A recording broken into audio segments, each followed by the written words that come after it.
Pokemon Champions is officially the new way to battle in Pokemon, allowing trainers to bring in Pokemon from all of the Switch games into one arena. And from what the trailers have shown us, it seemed all of the gimmicks were going to be available to use in the same battle. And I thought, what better way to celebrate this new age of battling than by bringing 7 of my friends with me in a tournament to see which one of us is a true Pokemon champion. The tournament itself was set to happen a few days after Champion came out, but team building was allowed to start as soon as the tournament was announced, which gave us just over 2 weeks to put the team together. However, this tournament is not like the others I've hosted on this channel, as when we do Cobblemon, we all have access to the same Pokemon, but here, we can only get Pokemon if they are in the Switch games we own. And for me, I only have Pokemon Violet and ZA. By no means do these games have a lack in good Pokemon, but since at the time I didn't know when ZA would get its compatibility with Pokemon Home, it left me a little bit stressed if I could get the Pokemon I needed in time. Oh yeah, there was one more issue for me. What was it? Yes! I'm not a competitive player. Whenever I've done tournaments, I have managed to get some help from other people to understand why this Pokemon was so good and why it's necessary. However, this time I wanted to do it all by myself. To plan out and make a team of 6 I thought would be best for the upcoming tournament. And it all started in Pokemon Violet. The first couple of members for the team were actually quick Pokemon to find, with the first one being Rolls. Now, normally I would have Rolls become one of my favorite Pokemon, Gallade. A Pokemon that has proven multiple times to me that it is always a solid Pokemon to have. However, this time my plans don't need it as I have other physical Pokemon in mind, so now I'm picking Gardevoir. A great Pokemon to have on the team with the typing of Psychic Fairy, with an amazing special attack, and then with access to powerful moves like Psychic and Moonblast. And I also plan to give it Thunderbolt and Shadow Ball to help give it and my team a bit more coverage. To help cover for Gardevoir's less than ideal defense stats, I decided to give it the Focus Sash, so that it could at least survive one turn and hopefully outspeed my opponent for the second turn. Ability-wise, I picked Synchronize, in case it got hit with a status condition, as I thought Trace was just way too chance-based since I have no idea what abilities my opponents would pick or have. The next member of the team was one I only learned recently just how good it was, and it was after using it in Cobblemon Season 3, with that Pokemon being Corviknight. The reason I picked Corviknight was because it could help deal with entry hazards, although for a bit I was debating between Corviknight and Talonflame, since they can both learn Defog, but Talonflame was faster than Corviknight and had the ability Gale Wings, which gives its flying moves priority. But as soon as I learned that only works when Talonflame has a full HP, I ditched that idea instantly. Corviknight works out better in the long run anyway. With its typing of Steel Flying, it can get around most of the entry hazards and then just remove them all with Defog. And even if Corviknight doesn't need to remove those hazards, it can still use the move Body Press, a move that uses the user's defense rather than its attack. And I can boost this more with the move Bulk Up to raise its attack and defense. To make sure the attack boost isn't wasted though, I can give Corviknight Brave Bird, a powerful flying type move. Item-wise, I decided to give Corviknight the Leftovers, just so it can get some health back after using Brave Bird. For abilities, I settled on Mirror Armor, just in case anyone decided to come into the battle with their own Intimidate Pokemon. Now that I had the members that were easy to catch, it was time to get the next one that required me to head over to Blueberry Academy, where I hit a bit of a snag. See, I've never completed the Indigo Disc DLC, because at the time of the release, I was just really busy and had forgotten to do it. So that meant I had to upgrade the Canyon biome to get this Pokemon, and I don't think it was gonna be that much.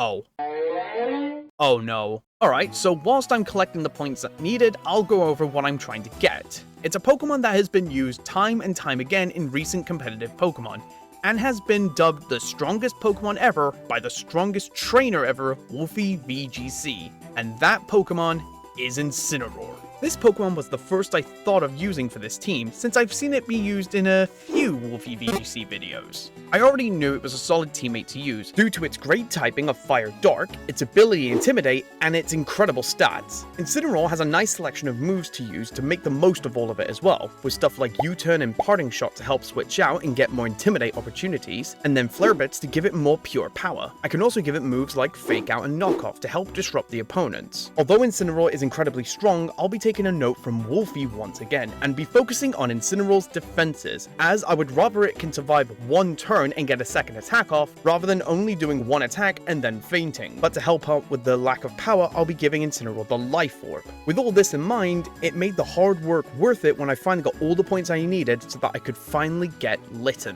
The fourth team member is a Pokemon that was presented to me thanks to Wolfie, and this is a Pokemon I have never caught or used before. So I had to fly over to Kitagami to speak to this NPC to gain access to the next— wait, I have to register how many? I'm sure I'm not that far off.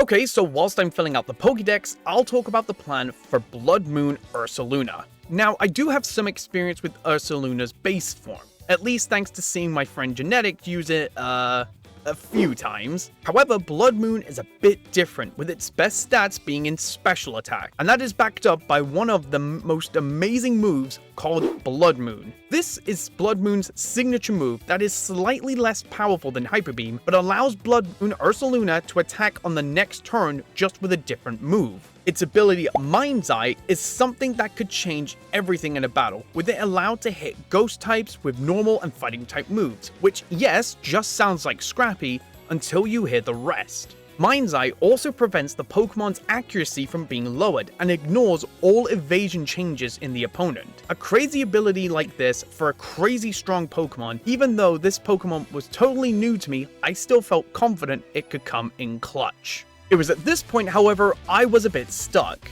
At the time of recording in Violet, I was still waiting to hear news on when Z-A would get its compatibility with Home, and this left me a kinda stressed for the next few days, until I saw Wolfie's video on his early access to Pokemon Champions, and after seeing it, I knew I'd be fine even if Z-A didn't get its compatibility in time. So I decided to do something I've never done before: shiny hunting. I figured it would be funny rocking up to a tournament with a full team of shinies even if it didn't add anything strat-wise. The method I decided to use was the Masuda method. For the one guy in the crowd who doesn't know what that is, it's basically having two Pokemon of different languages breed together. This raises the chances of a shiny to roughly around 1 in 642. Thankfully, I managed to get a Ditto from Japan and started to breed, and what I thought would be a fun thing to do turned into something I deeply regret. I spent around 7 hours breeding and I got 800 eggs, and I would have gotten more, but at the time I was heading over to a mate's house to binge watch all of the Purge films. During the films, I was just running back and forth, hatching eggs, and after a full 3 Purge films, there was nothing. Not a single shiny, which left me heartbroken. After the Purge marathon, I got home and planned to make more, but decided to go out for a walk to stretch my legs and get some fresh air, and just play some Pokemon Go. And within 5 minutes of that walk— you have got to be kidding me! 7 hours of breeding, and then 5 hours of hatching, and it's just there in Pokemon Go!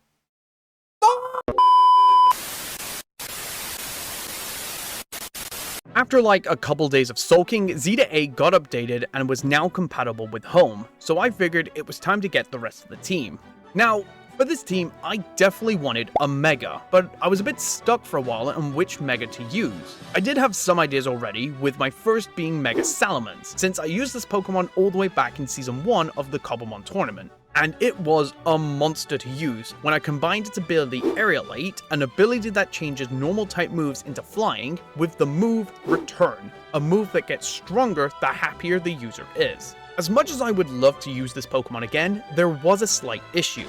Salamence had lost Return, and its next best move was Double Edge, which was not something I wanted to use due to it causing recoil. Another Mega I considered was Meganium, since it has the unique ability Mega Soul, an ability that gives it a built-in Sunny Day, which lets it have 1-turn Solar Beams, gain +2 special attack from growth, and Synthesis gives 60% health back rather than 33. But I was scared to actually use this, because my friend Genetics kept joking he'd bring in a Weezing with neutralizing gas and kill it. So I wanted to find a Mega with a helpful ability, but still be good if it somehow lost its ability. I was going through all of the megas, both new and old. Nothing from the old was really jumping out at me, and I didn't know all of the abilities for the new megas, so I couldn't make a confident call, so I was just going through them all one by one. Nope. Nope. Nope. Nope. How did that get in there? Nope. No.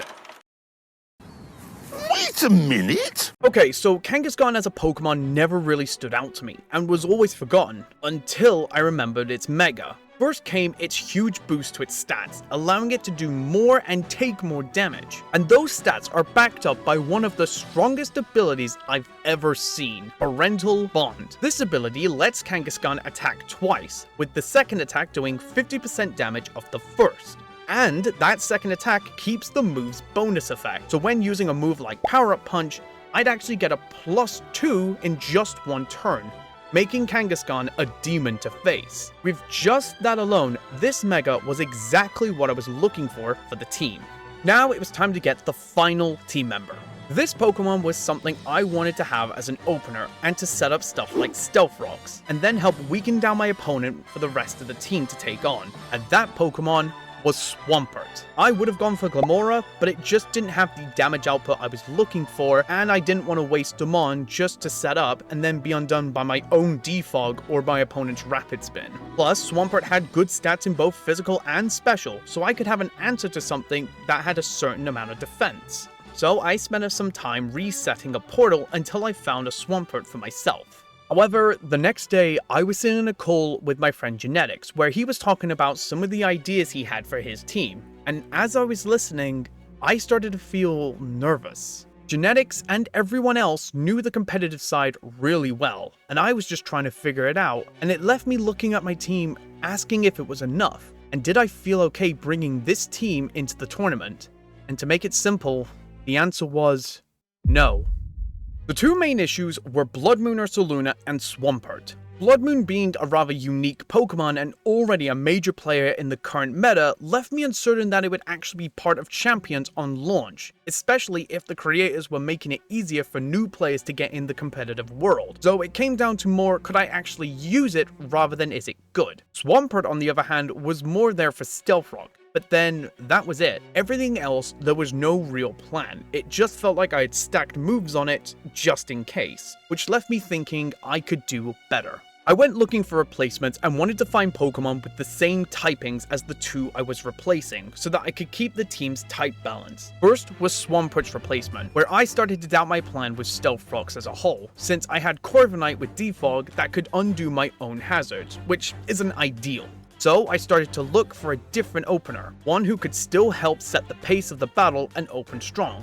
And after a while, I think I found it. Gliscor. Now, Gliscor has always been one of my favorite Pokemon, but I never really understood how good it was, until I saw my friend Genetics use it back in Cobblemon Season 2, and it was thanks to its ability, Poison Heal. This ability allows the Pokemon to heal from poison rather than lose health. And I can expand on this further by giving Gliscor moves like Facade and Sword Stance. Facade is a move that gets stronger if the user has a status condition, and then Sword Stance will help power itself up more whilst waiting for Toxic Orb to poison Gliscor. For Ursaluna, I wanted to try and find a Pokemon to bring the same level of power to the team. And there was some considerations, but after a while, I wanted to use a Pokemon that could work well with Incineroar in terms of these two switching between each other so I could get more Intimidate opportunities, and there was only one Pokemon that worked well in my head. Palafin. Now, I know what you're thinking, this little dolphin doesn't look like much right now, but when it switches out to let Incineroar get Intimidates off, its ability activates, so when it comes back out, it becomes the #1 hero, All Might. Now in this form, the stats change to get a huge bonus, and using them allows it to smash through anything my opponent sets up. I actually did consider Milotic for a bit, but that was only because of Marvel scales, and I leaned more to Palafin because I never got to use it before. Everything was now set and planned for the team, and I felt ready with this updated, shiny team. I just waited for the release of Pokemon Champions, where I stayed up until 3 AM for its release, and when I finally started playing, I realized just how screwed I was. Now, before the release, I did watch Wolfie's video on his early access to champions, so I knew Pokemon like Incineroar may lose some moves, but I didn't know it would lose stuff like U-Turn, meaning its only switch-in move was Parting Shot. Kangaskhan also suffered with Parental Bond getting nerfed, with the second attack now doing 25% damage, which I'm not actually upset about because it makes sense, it was a powerful Pokemon back in its prime, but it also lost Power Up Punch, so those were now some of my big plans kinda screwed. However, there were something even more confusing, and it kinda screwed a lot of my plans with my teams, and that was the held items. Champions didn't have anything I was looking for except Focus Sash, Leftovers, and the Mega Stone. Champions was missing key competitive items like Life Orb, Assault Vest, Choice Band, Choice Specs, Covert Cloak. But don't worry guys, we have the Oranberry. My team being changed due to this updated move pool was something I could live with, but not having any of the competitive items in the game built for competitive play was just unacceptable to me.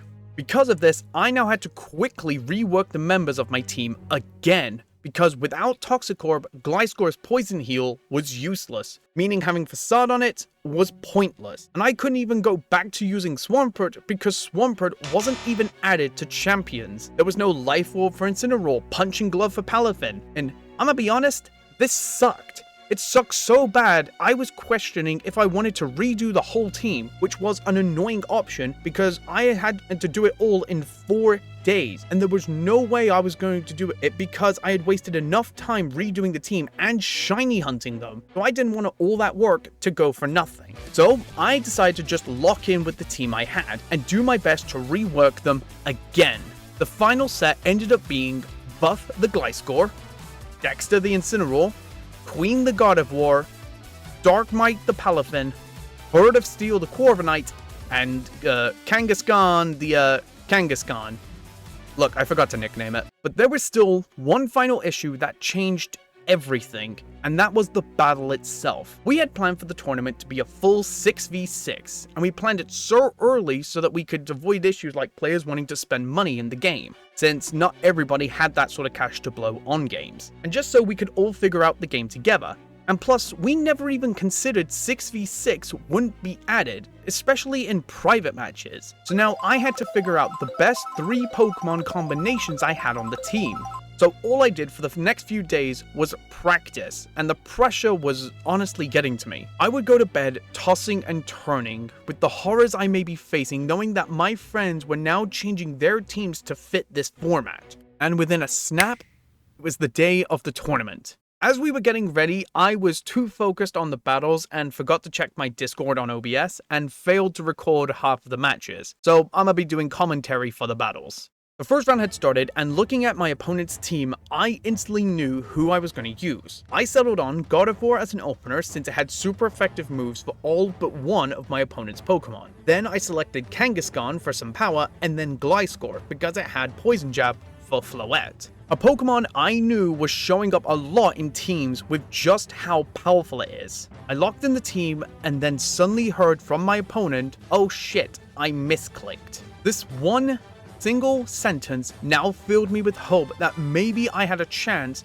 since they weren't using the Pokemon they wanted in this battle. The battle started with God of War versus Primarina. I wasted no time in clicking Thunderbolt, but my opponent switched to Corviknight. Thunderbolt landed and it did more than half. On my next turn, God of War was able to outspeed and finish the Corviknight with another Thunderbolt. My opponent then sent out Charizard. I knew if this was going to Mega, it would be Y, since it has been showing up a lot in play thanks to its ability Drought, to help power up its fire moves and get off a one-turn Solar Beam. And my guess was dead on the money as my opponent Mega'd into Charizard Y. Charizard was able to outspeed and land an Overheat to bring God of War down to its Focus Sash, and was only able to get off one Thunderbolt before going down to Flame Charge.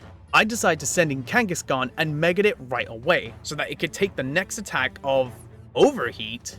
I'll admit, I was not expecting my opponent to do another Overheat, but even with the special attack drop from the first one, it did more than half of Kangaskhan's health.